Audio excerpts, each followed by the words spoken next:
Guadalajara, 2024. El sonido llegó antes que las palabras. Un grito agudo, sostenido, casi musical en su desesperación, que cortó el aire del salón de banquetes de Villa Montserrat como un cuchillo atraviesa seda antigua. Por un instante, solo un instante, todo se detuvo. Los cubiertos de plata quedaron suspendidos sobre los platos. El violinista del rincón perdió el arco a medio compás. Una copa de cristal bohemia tembló en la mano de doña Carmen sin llegar a caer, y 50 pares de ojos se volvieron, al mismo tiempo, hacia el centro de la sala. Valentina estaba de pie. Sus manos presionaban el mantel blanco como si necesitara algo sólido en lo que apoyarse. Su vestido color marfil, caro, impecable, elegido para esta noche con una precisión calculada, brillaba bajo las arañas de cristal con una luz que parecía casi sagrada. 3 meses de embarazo todavía no habían alterado su silueta, pero algo en su postura, algo en la tensión de sus hombros y en la curva violenta de su mandíbula, anunciaba que esta noche no había venido a ser admirada. Había venido a reclamar. «Voy a tener a tu bebé», gritó Valentina, y su voz llegó hasta los últimos rincones del salón, rebotó contra los espejos dorados, subió por las columnas de mármol y se instaló en el silencio, como una sentencia sin posibilidad de apelación. El destinatario de ese grito era Alejandro. Alejandro Villanueva, empresario, heredero de una fortuna cercana a los 50 millones de pesos, dueño de Villa Montserrat y de todo lo que el nombre Villanueva significaba en Guadalajara. Un hombre acostumbrado a que los problemas se resolvieran en despachos cerrados, con contratos y silencio. Un hombre que en ese preciso momento estaba sentado a la cabecera de la mesa con la expresión de alguien que acaba de ver cómo el suelo firme se abre bajo sus pies. No se levantó. No dijo nada. Solo miró a Valentina con esos ojos oscuros que tantas personas en aquella sala habían interpretado como profundidad, y que ella, en este momento, leía como lo que realmente eran: miedo. Alrededor de la mesa, los invitados comenzaron a reaccionar en cámara lenta.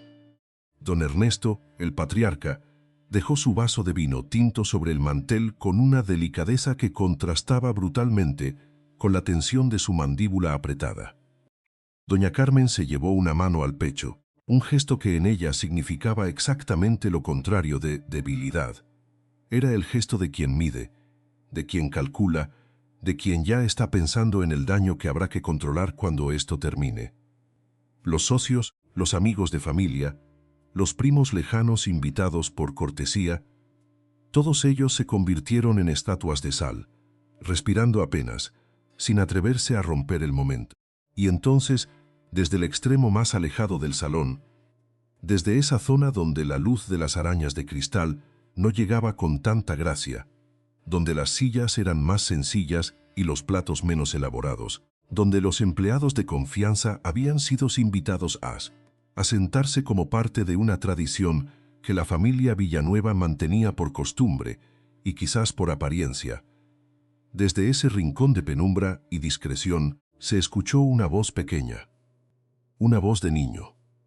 ¿Entonces yo también soy su hermano? El silencio que siguió a esa pregunta fue de una naturaleza completamente distinta al que había instalado el grito de Valentina. El de Valentina había sido el silencio del escándalo, del impacto, de la piedra que rompe el vidrio. Este nuevo silencio era diferente. Era el silencio de algo que duele de verdad. El silencio de una herida que nadie esperaba ver sangrar en público y que ahora manaba despacio, con una honestidad que no tenía cura. Miguel tenía 7 años. 7 años, ojos grandes y oscuros que heredaba de su madre, una camisa blanca ligeramente arrugada porque Rosa, su madre, había intentado planchársela esa tarde con las prisas de quien nunca tiene tiempo suficiente, y una pregunta en los labios que ningún adulto de aquel salón habría sido capaz de formular con tanta precisión y tanta inocencia al mismo tiempo. Rosa, su madre, la criada de confianza de la familia Villanueva, desde hacía 10 años, estaba sentada a su lado, o más bien, había estado sentada, porque en el momento en que la pregunta de Miguel atravesó el salón, Rosa se puso de pie de un modo que no era dramático, sino simplemente inevitable, como se pone de pie alguien a quien el cuerpo ya no puede sostener sentado. Sus manos buscaron los hombros de su hijo con un instinto protector que era más viejo que el miedo, más profundo que la vergüenza. Y sus ojos, esos ojos que en 10 años habían aprendido a no mirar demasiado directamente a nadie en esta casa, se encontraron, por primera vez en mucho tiempo, con los de Alejandro. Lo que pasó en ese cruce de miradas no se puede describir con palabras simples. Era demasiado. Era demasiado antiguo y demasiado complicado y demasiado lleno de cosas que jamás se habían dicho en voz alta dentro de los muros de Villa Montserrat. Valentina lo vio. Y Valentina, que había calculado esta noche con la frialdad de una jugadora de ajedrez, que había elegido este momento público, precisamente porque sabía que la presión del escándalo era la única arma que podía garantizarles lo que quería. Valentina sintió por primera vez en la noche algo que no había incluido en sus cálculos. Sintió que el tablero tenía más piezas de las que había contado. El violinista no volvió a tocar. Nadie le pidió que lo hiciera. Afuera en los jardines de Villa Montserrat, los jacarandas de Guadalajara seguían derramando sus flores violetas sobre la piedra antigua del camino. Ajenos a todo, hermosos y perfectamente indiferentes al dolor humano que en ese momento llenaba el salón como humo. Una brisa tibia del mes de abril movía las ramas con una suavidad que parecía casi burlona. La ciudad, allá abajo, más allá de las rejas de hierro forjado de la hacienda, seguía girando con su ruido y su prisa habitual, sin saber que dentro de estos muros el tiempo se había detenido. Que una pregunta de 7 palabras, pronunciada por un niño de 7 años, acababa de cambiar todo. La pregunta de Miguel flotaba todavía en el aire del salón. Sin respuesta, como flota el humo de una vela que acaba de apagarse. Y cada persona que la había escuchado, cada uno de los 50 invitados, cada meseto que sostenía una bandeja sin saber si avanzar o retroceder, cada miembro de la familia Villanueva que llevaba en la sangre el orgullo y el secreto de un apellido construido sobre décadas de silencios bien administrados. Cada uno de ellos entendió, sin que nadie tuviera que explicarlo, que lo que estaba ocurriendo esta noche no terminaría con el postre. Que esta herida era demasiado real. Que esta pregunta era demasiado justa.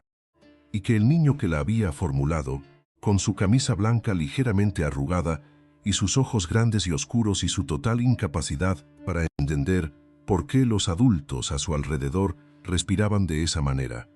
Ese niño era, sin saberlo, el único en todo el salón que había dicho la verdad. Guadalajara, 2019. Pero para entender por qué esa pregunta de 7 palabras pudo detener el tiempo en el salón de Villa Montserrat, hay que retroceder. Hay que bajar por las escaleras de servicio, pasar por detrás de la cocina, atravesar el patio pequeño donde los jazmines crecen sin que nadie los cuide, y llegar hasta el cuarto sin ventana que durante 10 años fue el mundo entero de Rosa. Porque toda herida tiene raíces. Y las raíces de esta herida eran largas, profundas, y habían crecido en silencio durante tanto tiempo que ya nadie las veía. Excepto un niño de 7 años, que todavía no había aprendido a mirar hacia otro lado. Rosa llegó a Villa Montserrat con 22 años y una maleta de tela que pesaba menos que su miedo. Era de Tlaquepalería, un pueblo pequeño al sur de Guadalajara, donde las casas son de adobe y los sueños se evaporan antes del mediodía. Su madre había muerto de una enfermedad que no tenía nombre porque nunca habían tenido dinero para que un médico le pusiera uno. Su padre había desaparecido mucho antes, de la manera en que desaparecen los hombres que no soportan el peso de lo que han construido. Sin despedirse, sin mirar atrás, sin dejar siquiera una nota. Rosa tenía 2 hermanas menores que dependían de ella y una habilidad innata para el trabajo silencioso, para hacerse invisible en los espacios grandes, para anticipar lo que se necesitaba antes de que alguien lo pidiera. Doña Carmen la contrató un martes de julio. La miró de arriba abajo, le preguntó si sabía planchar lino, si era discreta, si tenía novio. Rosa respondió que sí, que no. Doña Carmen asintió con la cabeza y le señaló el cuarto del fondo. Así de simple, así de frío. El contrato fue verbal, como suelen ser los contratos entre los que tienen poder y los que necesitan sobrevivir. Los primeros años fueron duros pero tolerables. Rosa aprendió los ritmos de la casa con la precisión de alguien sabe que un error puede costarlo todo. Aprendió que don Ernesto desayunaba a las 7 en punto y no soportaba el café con espuma.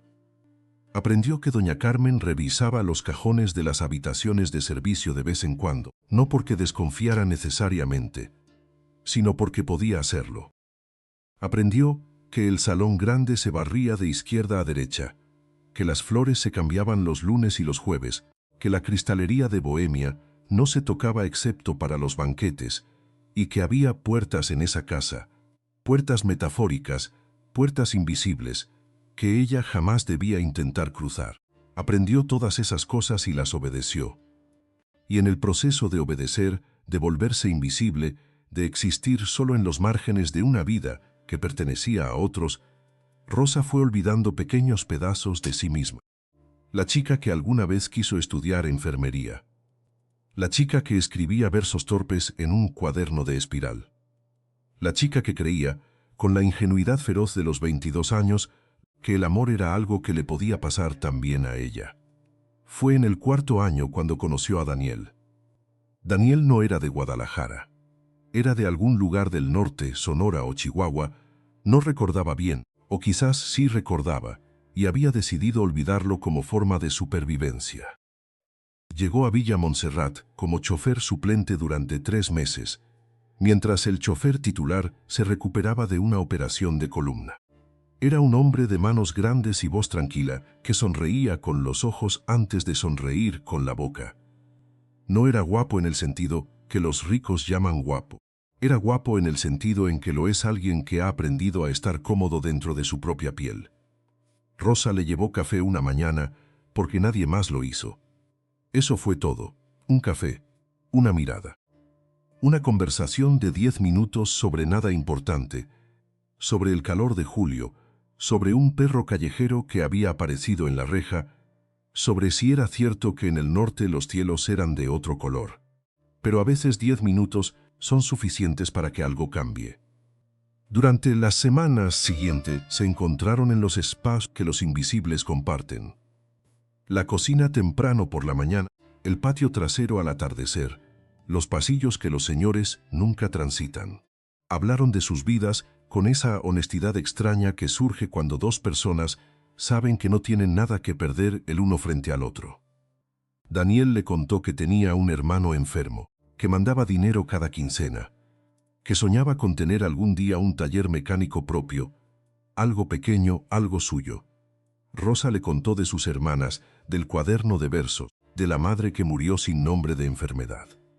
Se contaron las cosas que uno solo le cuenta a alguien cuando la soledad se ha vuelto demasiado pesada para cargarse sola.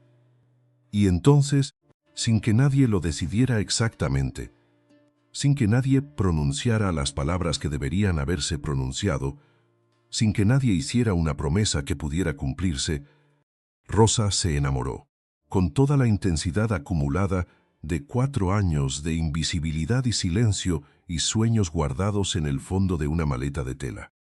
Con esa clase de amor que solo pueden hacer en las personas que han aprendido a querer de forma austera, que no desperdician el sentimiento porque saben que es un recurso escaso. 3 meses pasaron como pasan las cosas buenas, demasiado rápido, con demasiada ligereza, sin que uno tenga tiempo de guardar suficientes detalles en la memoria. El chofer titular se recuperó.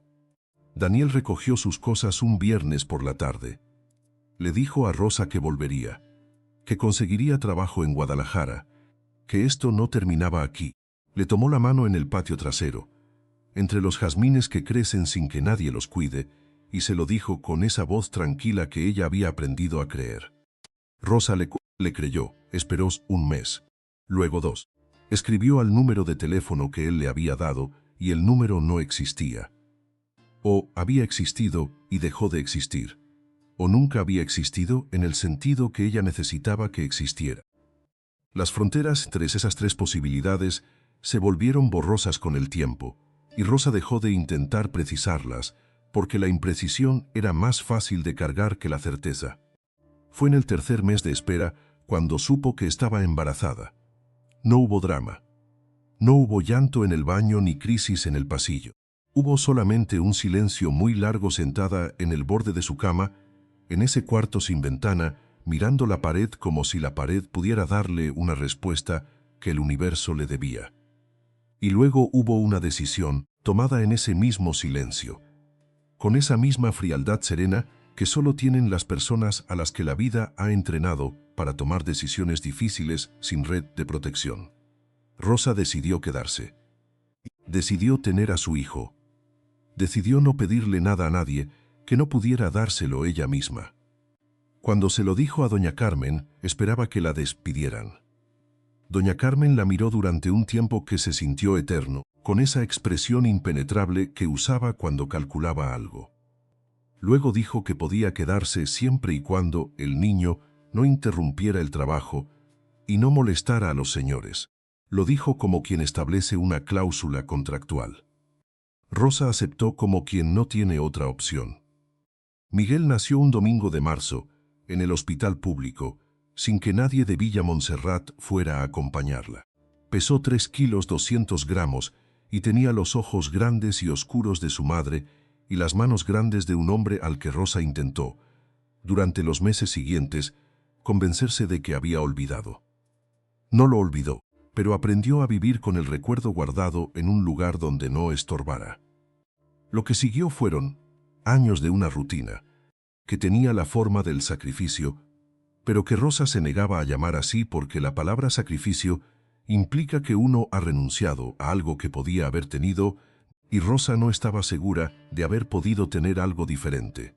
Miguel creció en ese cuarto mesendana, luego en un cuarto un poco más grande cuando doña Carmen, en uno de sus gestos de generosidad calculada, decidió que la criada y el niño necesitaban más espacio. Creció entre escobas y cuist, y el olor a detergente y la calidez de una madre, que le leía cuentos en voz baja para no despertar a nadie, que le enseñaba los nombres de las flores del jardín porque eran gratis y hermosas, que le explicaba el mundo con una honestidad suave y precisa que los niños ricos de esa ciudad nunca recibían de sus padres ocupados. Miguel creció viendo dos mundos desde la misma casa. El mundo de arriba, con sus manteles bordados y sus copas de cristal bohemio, y sus conversaciones sobre 50 millones de pesos y negocios en ciudades que él nunca había visitado. Y el mundo de abajo, con su economía de centavos contados, con sus zapatos comprados en el mercado, con su madre que dormía menos horas de las que necesitaba porque había siempre algo más que limpiar, algo más que planchar, algo más que anticipar antes de que alguien lo pidiera. Y en ese espacio entre dos mundos, Miguel desarrolló algo que ningún colegio privado de Guadalajara habría podido enseñarle. Desarrolló la capacidad de ver. De verdad ver. No solo mirar las superficies brillantes, sino entender lo que había debajo. Ver cuando alguien sonreía con la boca pero no con los ojos. Ver cuando una habitación llena de gente era en realidad una habitación llena de soledades disfrazadas de elegancia. Rosa no sabía todavía que esa capacidad de su hijo, construida en los silencios y los márgenes de Villa Montserrat, sería la que partiría el mundo en dos en una noche de abril. No lo sabía, pero de alguna manera, mientras le enseñaba los nombres de las flores y le leía cuentos en voz baja y le explicaba el mundo con esa honestidad suave y precisa, lo había preparado para eso. Había preparado a Miguel para ser, sin saberlo, el único en todo el salón capaz de hacer la pregunta justa. Y las preguntas justas, cuando finalmente se pronuncian, no piden permiso. Sencillamente flotan en el aire, como el humo de una vela que acaba de apagarse, y esperan. Y esperan. Y no se van hasta que alguien, por fin, tenga el valor de responderlas. Rosa no dormía cuando el resto de la casa dormía. Eso era algo que nadie notaba, o quizás algo que todos preferían no notar. Porque notar eso habría obligado a preguntarse qué pensaba una mujer en esas horas quietas cuando los pasillos de Villa Montserrat dejaban de ser escenarios y se convertían simplemente en pasillos. Cuando las lámparas de cristal tallado dejaban de ser símbolos y se convertían simplemente en vidrio. Cuando el silencio lo nivelaba todo y la casa enorme se quedaba igual de oscura que cualquier cuarto pequeño de cualquier barrio sin nombre en las orillas de Guadalajara. Rosa se quedaba despierta y pensaba, no en lo que había perdido, aunque eso también estaba ahí, latente, como una costilla rota que duele más cuando uno respira hondo. Pensaba en Miguel, en sus manos pequeñas, que habían empezado a hacerse menos pequeñas, sin que ella tuviera tiempo de registrarlo del todo. En sus preguntas, que llegaban siempre en los momentos menos esperados, con esa precisión inesperada que tienen los niños antes de que el mundo les enseñe a callarse. Pensaba en cómo lo había encontrado esa tarde, sentado en el último peldaño de la escalera de servicio, con la barbilla apoyada en las rodillas y los ojos fijos en el jardín iluminado, donde los invitados de Alejandro reían con esa risa que no necesita ser real para sonar convincente. Miguel no había dicho nada cuando ella se sentó a su lado. Solo había señalado, con un dedo corto y serio, a una pareja que bailaba cerca de la fuente. Y luego había dicho, con voz muy tranquila, ella no quiere bailar con él, pero actúa como si sí. Rosa no había respondido de inmediato. Porque tenía razón. Y porque tener razón a los 7 años en una observación así era demasiado y demasiado pronto, y ella no sabía si sentirse orgullosa o sentir miedo de todo lo que ese niño estaba absorbiendo en silencio, desde los márgenes de una vida que no era la suya. Había algo que Rosa se negaba a nombrarse a sí misma, incluso en esas horas nocturnas, cuando el resto de Villa Montserrat dormía y el pensamiento podía caminar sin que nadie lo viera. Era un deseo tan enterrado, tan cubierto de capas de prudencia y resignación y años de aprender a no querer lo que no se puede tener, que apenas si reconocía su propia forma. No era ambición. Eso lo tenía claro. Rosa no deseaba la mansión ni los vestidos, ni los viajes a ciudades con nombres europeos. No deseaba la fortuna de los Villanueva, ni las 50 habitaciones que nunca había contado porque contar sería demasiado parecido a imaginar poseerlas. Lo que deseaba era mucho más sencillo y, precisamente por eso, mucho más imposible. Deseaba que alguien la mirara. No como se mira una herramienta útil, no con ese reconocimiento eficiente que tiene la forma de Rosa, trae esto, o Rosa, ya está. O simplemente la ausencia total de reconocimiento, que es su propia manera de decir que una persona es parte del mobiliario. Deseaba que alguien la mirara y viera lo que había detrás del delantal, detrás de los años de servicios callado, detrás de la sonrisa profesional que había aprendido a poner como quien pone una mesa, con la misma automaticidad, con la misma perfección funcional. Deseaba que alguien supiera su nombre completo. No solo Rosa, Rosa Inés Fuentes Barragán, con sus 2 apellidos que llevaban dentro el nombre de su madre, y el de su abuela, y el de todas las mujeres que antes de ella también habían aprendido a querer despacio y en silencio, porque el mundo no les había dado permiso para querer en voz alta. Eso era lo que nunca se atrevía a desear.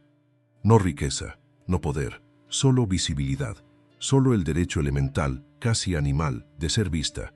Y quizás por eso, cuando miraba a Miguel, algo en su pecho se apretaba de una manera que no era exactamente dolor, pero tampoco era exactamente alegría.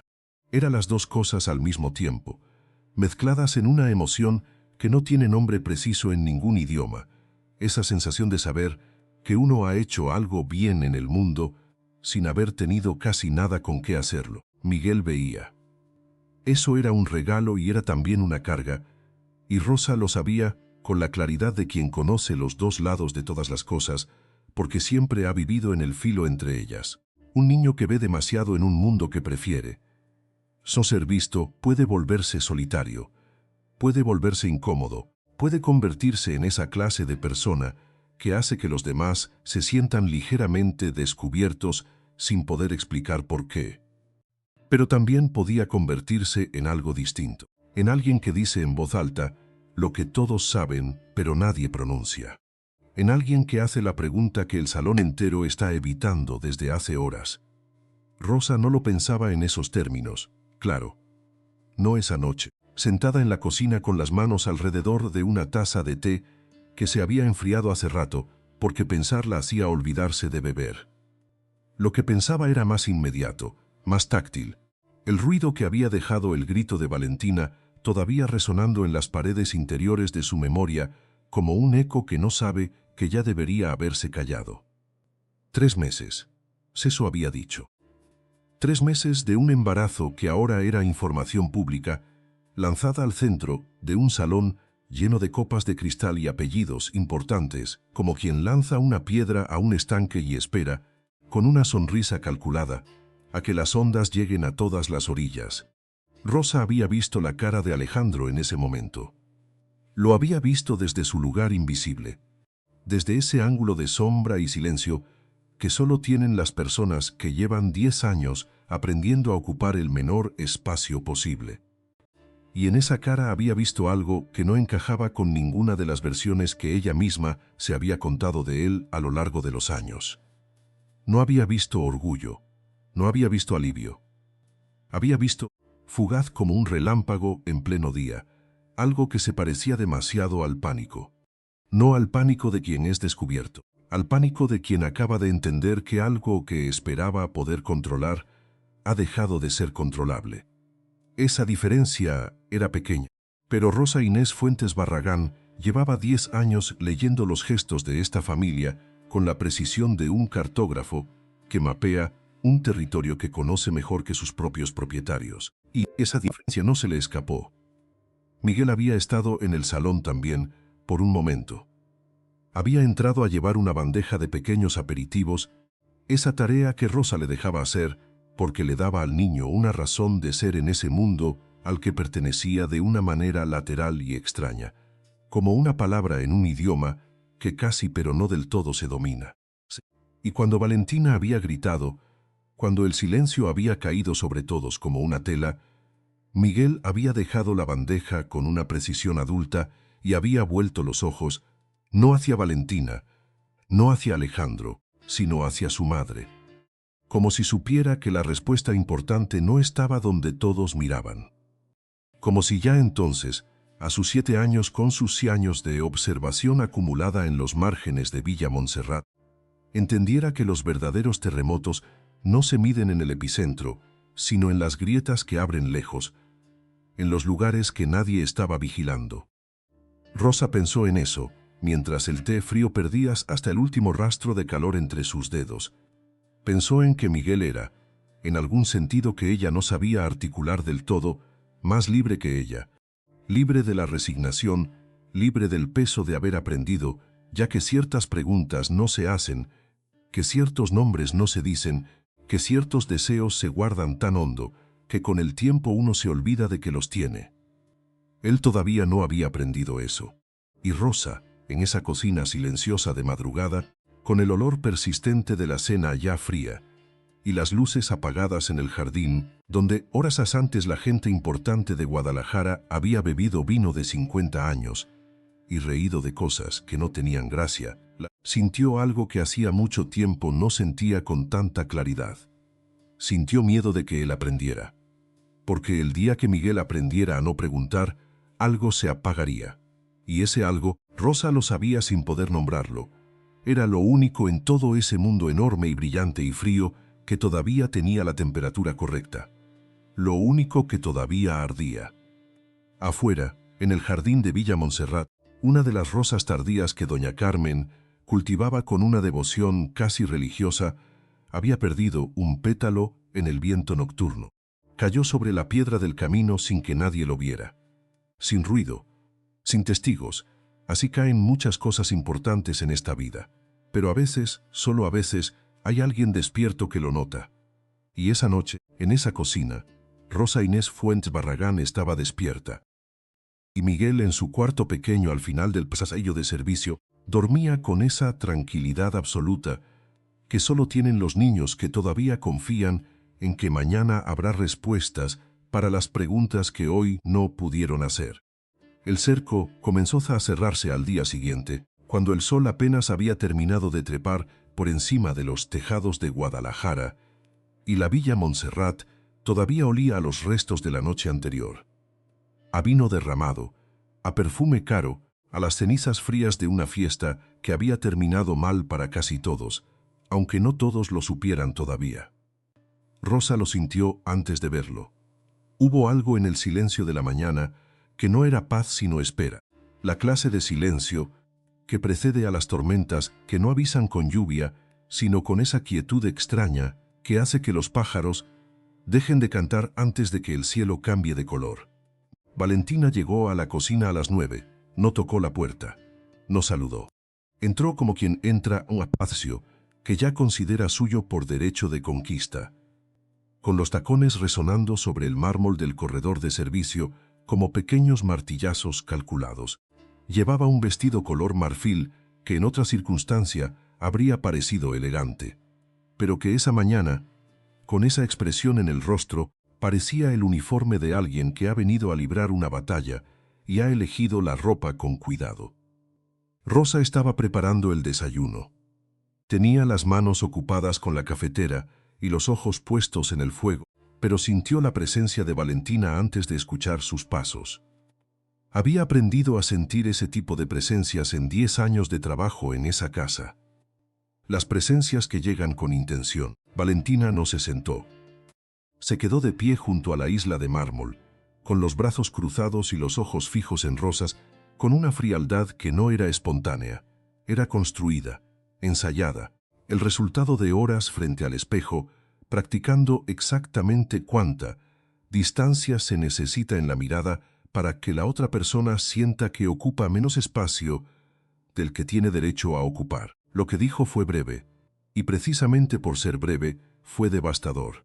Le dijo que cuando ella y Alejandro se casaran, no sí, sino cuando, la dinámica de la casa cambiaría, que ciertos arreglos del pasado, ciertas indulgencias que Carmen había permitido, por razones que Valentina no alcanzaba a comprender, ya no tendrían lugar.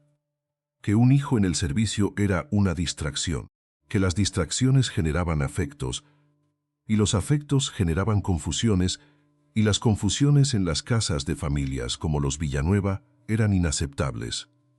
No dijo el nombre de Miguel. En ningún momento dijo el nombre de Miguel. Y esa omisión fue la parte más cruel de todo. Rosa escuchó sin moverse. Mantuvo los ojos en la cafetera. Apretó la mano alrededor del mango con una fuerza que dejó la marca blanca de sus nudillos durante varios minutos después de que Valentina se fue.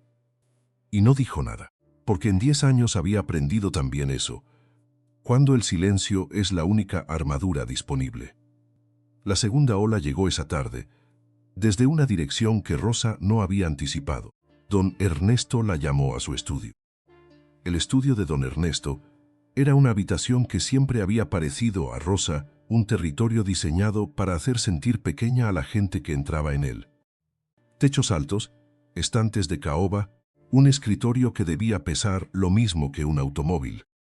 Y sobre las paredes, los retratos de 4 generaciones de Villanueva, mirando desde arriba con esa expresión que tienen los hombres que han heredado dinero y lo han confundido con mérito. Don Ernesto estaba sentado. No le ofreció asiento a Rosa. Ella se quedó de pie frente a él, con las manos entrelazadas delante del delantal, en la misma postura que había adoptado la primera vez que entró a ese cuarto hace 10 años, con 22 años recién cumplidos, y un miedo que entonces era nuevo y que ahora era simplemente parte del mobiliario interno con el que vivía. Don Ernesto habló con la calma de quien no necesita levantar la voz porque el peso de su apellido hace el trabajo. Le dijo que comprendía que ella había dado años de servicio leal a la familia, que eso tenía valor, que nadie lo negaba, pero que la familia estaba en un momento de transición, que Valentina era una mujer de carácter y telestosis, que el matrimonio con Alejandro era un asunto de importancia estratégica para los negocios. 50 millones de pesos no se gestionan sin alianzas, dijo, como si eso explicara todo, como si eso justificara todo, y que sería conveniente para todos que Rosa considerara si su situación actual era sostenible a largo plazo. No usó la palabra despido. Los hombres como don Ernesto nunca usan la palabra despido. Usan palabras como conveniente y sostenible y consideración, y dejan que el espacio entre las palabras haga el trabajo sucio. Rosa sintió que el suelo bajo sus pies era menos sólido de lo que había sido esa mañana. Pero la tercera ola, la que de verdad la dejó sin aire, llegó con un sobre. Lo encontró sobre su cama esa noche. Después de que Miguel se durmió y la casa quedó otra vez en ese silencio, que ya no era silencio sino amenaza acumulada. El sobre no tenía remitente. Dentro había un documento de 2 páginas con membrete de un despacho legal de Guadalajara y una fecha marcada con tinta roja en la esquina superior derecha. La fecha estaba a 4 semanas. El documento era un aviso formal.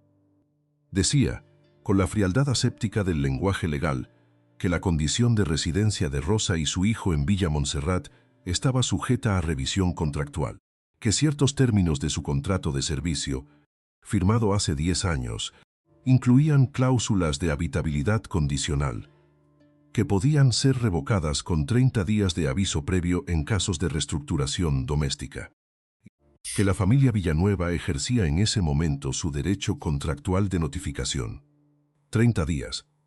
Rosa leyó el número 2 veces, 3 veces, como si la repetición pudiera cambiar lo que significaba. 30 días para encontrar dónde vivir con un niño de 7 años en una ciudad donde el alquiler más barato costaba más de lo que ganaba en un mes. 30 días para construir desde cero lo que 10 años de trabajo en esa casa habían reemplazado sin que ella lo planeara. Porque cuando eres criada de confianza y tienes al hijo durmiendo al final del pasillo de servicio, uno deja de pensar en planes de contingencia, porque la contingencia parece demasiado lejana hasta el momento exacto en que ya no lo es. Se sentó en la cama. El documento seguía en sus manos. Afuera, por la ventana pequeña de su cuarto que daba al jardín lateral, podía ver el perfil recortado de los rosales de doña Carmen contra el cielo de la noche. Esas rosas tardías que florecían con una terquedad que a veces Rosa había encontrado hermosa y que esa noche le parecían simplemente una ironía del mundo. Pensó en Miguel. Pensó en su cara cuando se despertara mañana y pidiera el desayuno sin saber que el suelo sobre el que caminaba se estaba aflojando bajo sus pies. Pensó en sus preguntas, las de esa noche, las de siempre, las que vendría haciendo desde que aprendió a hablar con la franqueza afilada Cecia.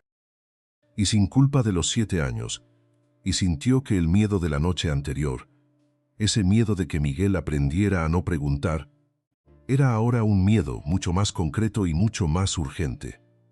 Porque ya no se trataba de que Miguel aprendiera o no aprendiera algo. Se trataba de que en 30 días podría no tener un techo donde hacer ninguna pregunta. El cerco era perfecto. Valentina había puesto el primer muro con sus palabras en la cocina. Don Ernesto había puesto el segundo con su silencio calculado en el estudio. Y el sobre sin remitente había puesto el tercero con la frialdad de un sistema legal que no tiene cara y por eso es el más difícil de combatir. Porque no se puede mirar a los ojos a un contrato y pedirle que tenga piedad. Rosa dobló el documento. Lo metió de nuevo en el sobre.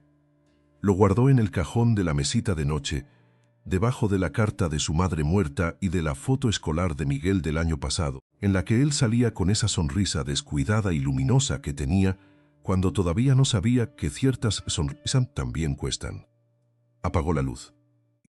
Y en la oscuridad, con el sonido de la respiración de Miguel, filtrándose desde el cuarto contiguo, esa respiración pareja y confiada de los niños que duermen, sin saber que el mundo de los adultos está en llamas a su alrededor.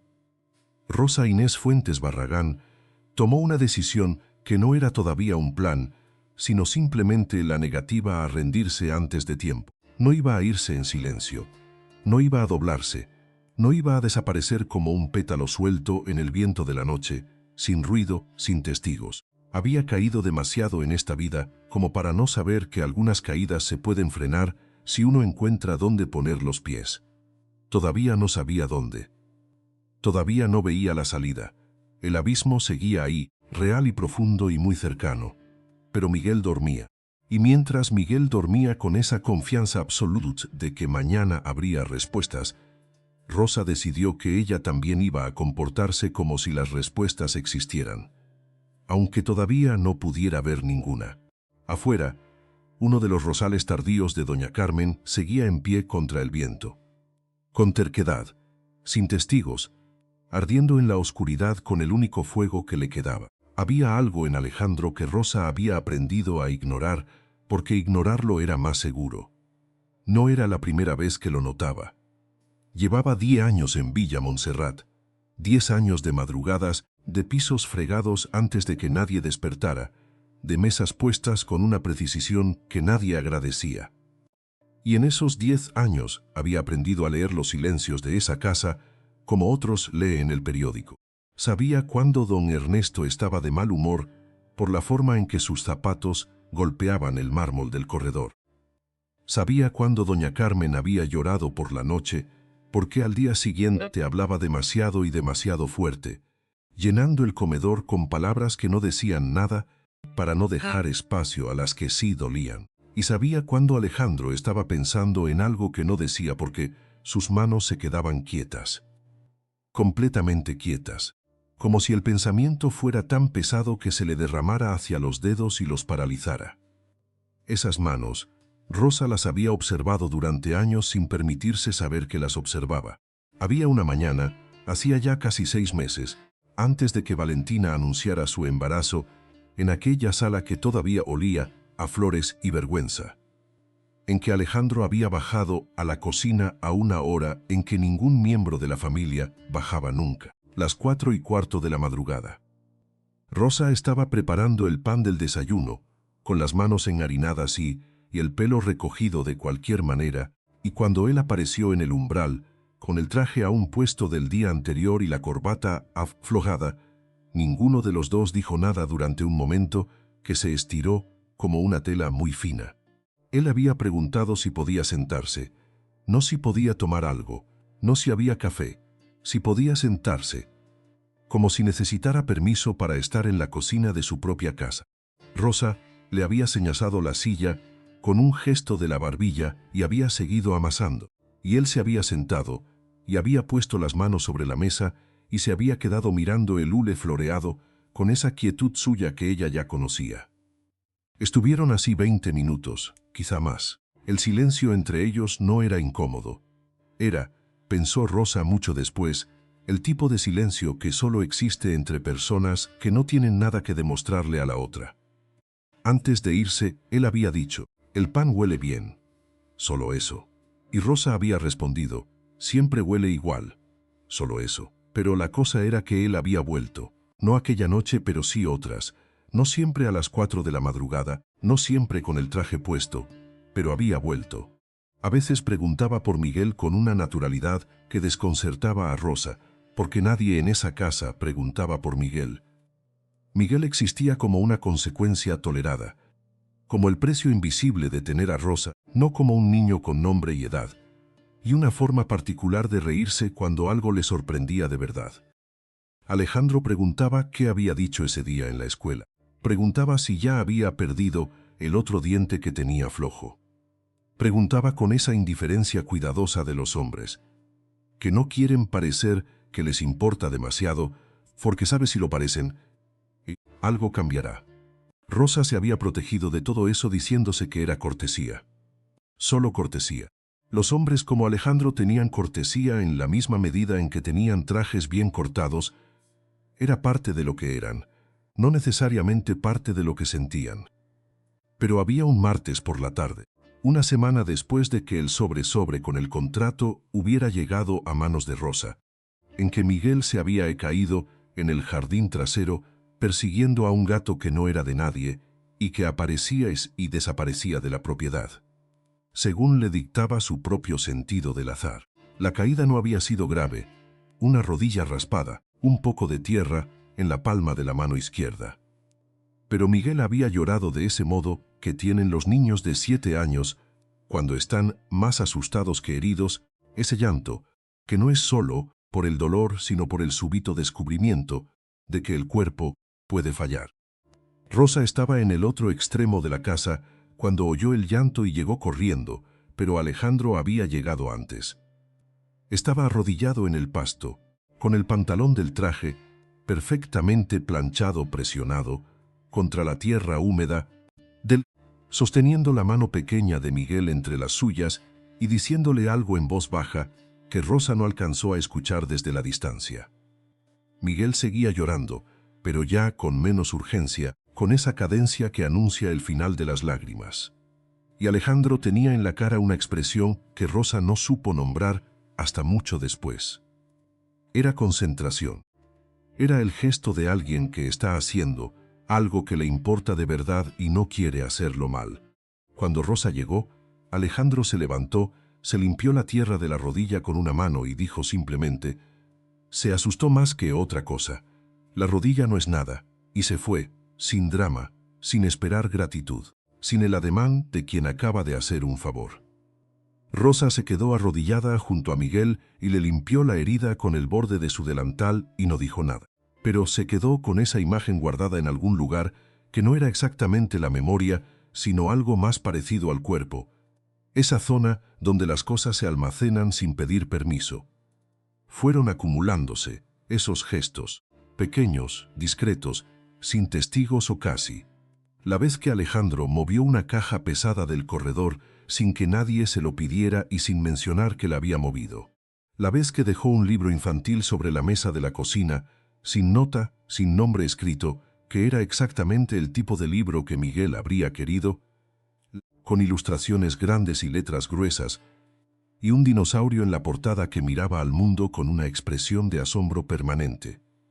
La vez que, cuando doña Carmen había alzado la voz con Rosa, delante de toda la familia, por algo que no había sido culpa de Rosa, Alejandro había dicho en tono completamente neutro: «Madre, creo que fue un malentendido», y el tono había sido tan calmo, tan inapelable, que doña Carmen había cerrado la boca y cambiado de tema. Nadie había notado nada de eso. Esa era la naturaleza de esos gestos. Eran invisibles para quien no estuviera mirando. Rosa estaba mirando. No porque quisiera, porque llevaba 10 años aprendiendo a leer esa casa y algunas cosas ya no se podían desaprender. Fue un jueves, con la tarde entrando sesgada por las ventanas del comedor y Miguel haciendo su tarea de matemáticas en la mesa grande, donde nadie almorzaba ya, porque Valentina había insistido en que los niños de la servidumbre no debían usar los espacios de la familia. Aunque Rosa seguía usando esa mesa cuando la casa estaba vacía, en silencio, como una pequeña resistencia sin nombre, cuando ocurrió. Alejandro pasó por el comedor con una carpeta bajo el brazo. Se detuvo al ver a Miguel. Se quedó mirando los números que el niño trazaba con su lápiz de punta demasiado gruesa, frunciendo el ceño con esa seriedad total que tienen los niños de 7 años cuando enfrentan las restas conllevadas. «¿Cuánto es 15 menos 8?» preguntó Alejandro, sin moverse del umbral. Miguel levantó la vista. No parecía sorprendido de que el señor Casasa le hablara.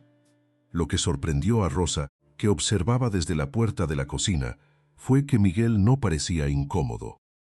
Solo consideró la pregunta con esa honestidad brutal de los niños que todavía no han aprendido a fingir que saben lo que no saben. 7, dijo Miguel, pero siempre se me olvida cómo hacerlo con los números grandes. Alejandro dejó la carpeta sobre la silla más cercana.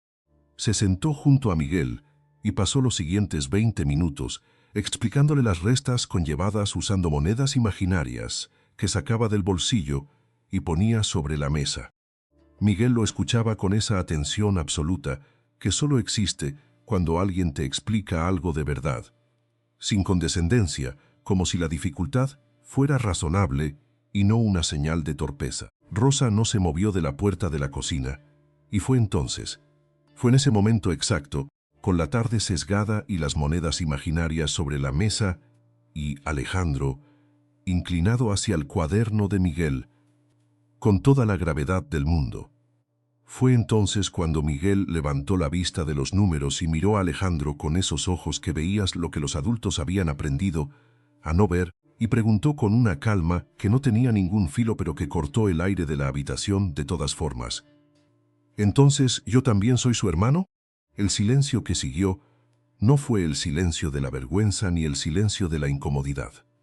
Fue un silencio distinto. El silencio de las cosas que de repente existen porque alguien las nombró, aunque existieran antes y nadie se hubiera atrevido. Alejandro no se movió. Sus manos, esas manos quietas que Rosa había aprendido a leer sin querer, se quedaron completamente inmóviles sobre la mesa durante un segundo que se estiró como toda la tarde junta. Rosa sintió que el corazón se le subía a la garganta y se quedaba ahí, sin saber si caer o quedarse. Alejandro miró a Miguel, y en su cara había algo que Rosa nunca le había visto, no la cortesía, no la neutralidad cuidadosa, sino algo más antiguo y más verdadero. Algo que se parecía mucho a ser alcanzado por una pregunta que llevas tiempo haciéndote sin saber que te la estabas haciendo. ¿Por qué me preguntas eso?, dijo Alejandro. Su voz era quieta, no asustada, quieta. Miguel se encogió de hombros con esa indiferencia práctica de los niños que preguntan lo que ven y no entienden por qué los adultos se complican. Porque usted cuida de nosotros, como un hermano mayor o como un papá. Hizo una pausa. Bueno, como yo me imagino que es un papá. El último añadido lo dijo sin drama, sin intención de herir, con la misma naturalidad con que habría dicho que el dinosaurio de su libro miraba al mundo con asombro. Era un hecho. Solo un hecho. Los hechos no necesitaban subrayarse. Alejandro estuvo callado un momento largo, y luego dijo, con esa voz que no subía ni bajaba, sino que simplemente era, «No soy tu hermano, Miguel. Pero quiero que sepas que lo que te pase en esta casa me importa». «¿Está bien?» Miguel lo consideró con seriedad. Asintió. Y volvió a sus restas como si la conversación hubiera sido lo más natural del mundo, porque para él lo era. Alejandro recogió su carpeta de la silla. Antes de salir del comedor, giró la cabeza hacia la puerta de la cocina donde Rosa seguía inmóvil, y sus ojos se encontraron con los de ella durante un segundo que no era ni largo ni corto, sino exactamente del tamaño necesario para que dos personas se reconocieran sin necesidad de palabras. Él no dijo nada, ella tampoco. Pero cuando Alejandro se fue por el corredor con sus pasos, que nunca hacían demasiado ruido, Rosa se dio cuenta de que estaba sosteniendo el borde del marco de la puerta con las dos manos, como si necesitara algo concreto a lo que aferrarse mientras el mundo ordenaba despacio sus piezas en una forma que no había tenido antes. Miguel seguía sumando y restando. Afuera, en el jardín de Villa Montserrat, el rosal tardío de doña Carmen seguía ardiendo en su terquedad silenciosa contra el viento de la tarde. Y Rosa Inés Fuentes Barragán, que había aprendido a no desear lo que no le pertenecía, se permitió por primera vez en mucho tiempo no saber exactamente qué era lo que le pertenecía y qué. Esa pregunta de 7 años, formulada sin malicia sobre un cuaderno de matemáticas con monedas imaginarias sobre la mesa, era la fisura más pequeña en la pared más gruesa, pero las fisuras más pequeñas, como Rosa sabía mejor que nadie, son las que finalmente dejan pasar la luz. La mañana siguiente amaneció sobre Guadalajara con una claridad que no pedía permiso. El cielo sobre Villa Montserrat era de ese azul sin nubes que parece mentira. El tipo de azul que solo ocurre cuando algo está a punto de cambiar para siempre y el mundo, sin saberlo, pone su mejor ropa. Rosa había dormido poco, o más bien, había estado acostada, que es una cosa muy distinta a dormir. Había escuchado a Miguel respirar desde el cuarto contiguo, ese ritmo suave y sin miedo que solo tienen los niños que se han sentido seguros al cerrar los ojos. Y había pensado en la pregunta.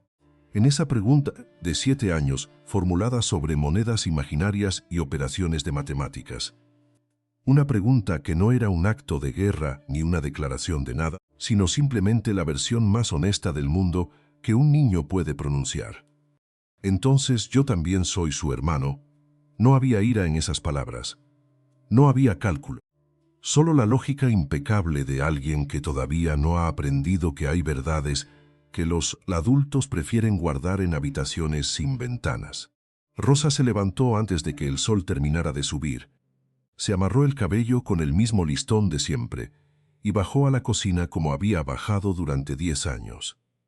Sus pasos por las escaleras de servicio eran tan conocidos en esa casa como el crujido del tercer peldaño o el olor a madera vieja del corredor del ala oeste. Ella era parte de Villa Montserrat de la misma manera que lo era el mosaico del zaguán o la maceta de Doña Carmen junto a la ventana. Presente, funcional, invisible. Pero esa mañana algo había cambiado en la manera en que Rosa pisaba el suelo. No era arrogancia. No era ninguna conquista nueva. Era algo mucho más sencillo y mucho más difícil al mismo tiempo. Era la conciencia de que tenía derecho a estar ahí. No como un mueble. No como una sombra que alguien ha olvidado apagar. Sino como una persona con nombre completo, con historia, con un hijo de 7 años que hacía preguntas tan certeras que podían abrir paredes. Estaba poniendo el café cuando escuchó los pasos de Alejandro en el corredor principal. Los reconoció de inmediato. Esos pasos que nunca hacían demasiado ruido, pero que de alguna manera siempre se anunciaban solos. Y luego escuchó otros pasos, más rápidos, más duros contra el mármol. Valentina entró a la sala antes de que nadie pudiera prepararse para ella. Rosa la oyó desde la cocina. Primero la voz, alta y tensa como una cuerda a punto de romperse. Luego las palabras, y las palabras llegaron con fuerza suficiente para atravesar paredes. Necesito que esto se resuelva hoy, Alejandro. Hoy. No mañana, no la próxima semana. Hoy. Rosa se quedó quieta junto a la cafetera. No por miedo, sino porque hay momentos en que el silencio es la única respuesta sensata y hay que tener la inteligencia de reconocerlos. La voz de Alejandro llegó después, más baja, más firme. Este no es el lugar ni el momento. ¿Cuándo es el lugar? ¿Cuándo es el momento? La voz de Valentina subió otro grado. Llevo 3 meses esperando que tomes una decisión. 3 meses cargando a Sebastián sola mientras tú te quedas mirando a esa mujer como si ella fuera algo que yo no soy. Rosa cerró los ojos un segundo. Respiró, y entonces sucedió algo que nadie había previsto. Miguel apareció en el umbral de la cocina, con su cuaderno bajo el brazo y la expresión de quien acaba de despertar y todavía no distingue bien los bordes de las cosas. Sus ojos viajaron de Rosa hacia el corredor, donde las voces seguían empujándose entre sí, y luego volvieron a Rosa con una pregunta que no era la misma de la noche anterior, pero que venía del mismo lugar. ¿Están peleando? Rosa abrió la boca para decir que no, para decir que eran solo voces, para decir cualquiera de las cosas que los adultos dicen cuando quieren proteger a los niños de lo que ya saben. Pero no lo hizo. Sí, dijo en cambio. Pero no es nada que tú hayas hecho. Miguel asintió con esa seriedad suya de 7 años, y se sentó en su silla de siempre frente a la mesa de la cocina. En la sala, la conversación seguía escalando. Valentina hablaba de compromisos y de fechas y de lo que su familia esperaba.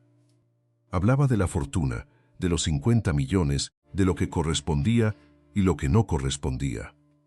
Hablaba de Rosa con el tono preciso que se usa cuando se quiere convertir a una persona en un problema administrativo. Y entonces Alejandro dijo algo que Rosa no esperaba escuchar jamás. Valentina, su voz era quieta, no era la quietud de quien se rinde, sino la quietud de quien ha llegado al final de un camino muy largo y ya no necesita correr. Rosa lleva 10 años en esta casa, 10 años cuidando a mi madre cuando estuvo enferma, 10 años manteniendo este lugar en pie mientras yo construía lo que tú ahora quieres heredar. Y su hijo, Miguel, es un niño de 7 años que anoche me preguntó si también era su hermano. Silencio. Un silencio tan absoluto que Rosa pudo escuchar el viento moviéndose entre las hojas del rosal del jardín. Y yo no le respondí que no, continuó Alejandro, porque no sé cuál es la respuesta correcta todavía. Pero sí sé que ningún niño de 7 años debería crecer en una casa donde se le enseña que su madre es menos que nadie. Valentina tardó unos segundos en recuperar el habla. Cuando lo hizo, Su voz había cambiado de temperatura. Ya no era el calor de la ira. Era el frío de alguien que empieza a entender que el terreno que creía firme se ha movido bajo sus pies. «Entonces me estás diciendo que...» «Te estoy diciendo», dijo Alejandro con una claridad que no admitía interpretaciones, «que Sebastián va a nacer y yo voy a estar ahí. Eso no cambia, pero lo que también va a cambiar es la manera en que se tratan las cosas en esta casa. Y las personas». Rosa escuchó pasos alejándose. Los pasos de Valentina, rápidos y furiosos, cruzando el vestíbulo principal, saliendo por la puerta grande que cerró con un sonido que retumbó hasta la cocina. Miguel levantó la vista de su cuaderno. «Se fue», dijo, simplemente. «Sí», dijo Rosa. «¿Está enojada?» «Sí». Miguel consideró esto con la misma seriedad con que consideraba sus operaciones matemáticas. «¿Va a volver?» Rosa no respondió de inmediato. Porque no lo sabía, y porque había aprendido, en 10 años de silencio y en 34 de vida, que las únicas respuestas que valen algo son las que una se puede sostener en las manos sin que se deshagan. «No lo sé», dijo al fin. Miguel asintió como si esa respuesta fuera perfectamente aceptable. Y volvió a su cuaderno. Fueron los pasos de Alejandro en el umbral de la cocina los que rompieron el silencio siguiente. Se detuvo en la entrada como había hecho la noche anterior, pero esta vez no había carpeta bajo el brazo ni ninguna excusa de trabajo. Solo él, con las manos en los bolsillos y una expresión que Rosa no le había visto nunca del todo, aunque lo había visto durante 10 años. «¿Escuchaste?», preguntó. «Sí», dijo Rosa. No había necesidad de disculparse por eso. Las casas viejas como Villa Montserrat no guardan secretos entre sus paredes. Eso lo sabían los dos. Alejandro entró a la cocina. Se sentó en la silla de enfrente a Miguel, que levantó la vista un momento y volvió a sus números con la discreción natural de quien sabe que los adultos a veces necesitan espacio aunque estén sentados a la misma mesa. «Llevo mucho tiempo sin decir lo que tenía que decir», comenzó Alejandro. No era una confesión dramática. Era simplemente un hombre nombrando algo que ya existía, dándole por fin las palabras que le correspondían. «Y tú llevas mucho tiempo haciendo más de lo que correspondía, sin recibir ni el reconocimiento ni la seguridad que merecías. Eso va a cambiar». Rosa lo miró. Lo miró de verdad, no con los ojos de la criada que evalúa si debe responder, sino con los ojos de una mujer que lleva su propio nombre completo y su propia historia de 34 años y que ha aprendido a distinguir cuando alguien le habla a ella y cuando le habla al rol que ocupa. «No necesito que nada cambie por lástima», dijo Rosa, y su voz era quieta y firme como el marco de la puerta al que se había aferrado la noche anterior. «No es lástima», dijo Alejandro, «es justicia, que es una cosa muy diferente». Miguel levantó la vista de nuevo. Los miró a los dos con sus ojos de 7 años que no perdían detalle. «¿Entonces sí soy su hermano?», preguntó, dirigiéndose a Alejandro con la misma naturalidad con que había hecho la pregunta la noche anterior. Alejandro lo miró. Y en ese segundo que el tiempo dejó quieto, sobre la mesa de la cocina de Villa Montserrat, entre el olor a café y la luz de la mañana de Guadalajara, entrando por la ventana, algo se nombró sin necesidad de documentos ni de ceremonias. «Sebastián va a necesitar a alguien que le enseñe cómo son las cosas», dijo Alejandro. «Alguien que ya sepa cómo funciona esta casa, alguien que haga buenas preguntas». Miguel procesó esto. Lo sopesó con la misma seriedad con que sopesaba si 4 monedas de 5 pesos eran suficientes para comprar algo que costaba 18. «Puedo enseñarle matemáticas», ofreció con total convicción. Alejandro sonrió. No la sonrisa de alguien que encuentra a un niño gracioso. La sonrisa de alguien que acaba de recibir un regalo que no esperaba. «Me parece bien», dijo. Rosa sintió que algo en su pecho, algo que había estado apretado durante tanto tiempo, que ya casi no recordaba cómo era respirar sin esa presión, comenzaba a aflojarse muy despacio. No era euforia, no era ningún triunfo ruidoso. Era algo mucho más parecido a lo que siente la tierra después de la lluvia cuando todavía no han crecido las flores, pero el suelo ya sabe que puede. Doña Carmen apareció en el umbral de la cocina minutos después, con su bata de siempre y su mirada que no había perdido un gramo de agudeza en todos sus años. Miró a Alejandro, miró a Rosa, miró a Miguel con su cuaderno de matemáticas, y luego volvió a mirar a Alejandro con esa expresión serena de quien llevaba mucho tiempo esperando llegar a este momento. «El café huele bien esta mañana», dijo, simplemente. Y se sentó a la mesa. Porque así son los finales que valen algo. No llegan con relámpagos ni con música que sube de volumen. Llegan como llega la luz de una mañana ordinaria en Guadalajara. Despacio, sin pedir permiso, entrando por las ventanas de una cocina donde una mujer que aprendió a no desear lo que no le pertenecía se sienta finalmente a la misma mesa que todos los demás. Rosa Inés Fuentes Barragán sirvió 4 tazas de café esa mañana. Una para doña Carmen, una para Alejandro, una para ella, y una taza pequeña, con más leche que café, para Miguel, que la recibió sin sorpresa, porque los niños aceptan la justicia con una naturalidad que los adultos han olvidado. Esta es la historia de una mujer que sobrevivió el silencio largo y el amor negado y los 10 años de invisibilidad, y que no fue rescatada por ningún gesto espectacular, sino por la pregunta más honesta que jamás se hizo en aquella casa. Una pregunta de 7 años, formulada sin malicia, sobre un cuaderno de matemáticas, mientras el rosal de doña Carmen ardía terco y silencioso contra el viento de la tarde. Las fisuras más pequeñas, como Rosa sabía mejor que nadie, son las que finalmente dejan pasar la luz.